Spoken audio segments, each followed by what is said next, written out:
Sinfiy kurash nazariyasi bu ijtimoiy taraqqiyot va tarixiy o'zgarishlarni tushuntirishda asosiy kuch sifatida turli ijtimoiy sinflar o'rtasidagi ziddiyat va to'qnashuvlarni ko'rsatadigan ijtimoiy falsafiy konsepsiya. Ushbu nazariyaning markazida jamiyatning turli ijtimoiy sinflarga bo'linishi va ular o'rtasidagi qarama-qarshiliklar turadi.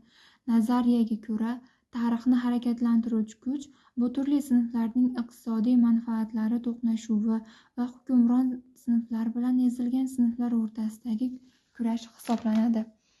Bu nazariyaning asosiy nazariya asoslarini Karl Marks va Friedrich Engels ishlab chiqqan. Marksning fikricha, har bir tarixiy davrda ikki asosiy sinf mavjud bo'lgan. Bular ishlab chiqarish vositalariga ega bo'lgan sinf va o'z mehnatini sotishga majbur bo'lgan sinf. Marks jamiyat taraqqiyotining quyidagi bosqichlariga ajratadi. Quldorlik tuzumi, qul egalari va qullar o'rtasidagi kurash, feodalizm, feodallar va dehqonlar o'rtasidagi kurash, kapitalizm, burjuaziya, ya'ni kapital egalari va proletariat ishchilar sinfi o'rtasidagi to'qnashuv, sotsializm, sinflarning yo'qolishi va tenglik jamiyati.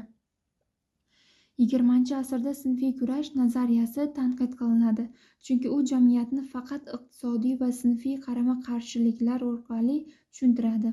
Amaliyotda bu nazariya asosida qurilgan davlatlarda iqtisodiy samarasizlik, zo'ravonlik va inson huquqlarini cheklanishi kuzatiladi.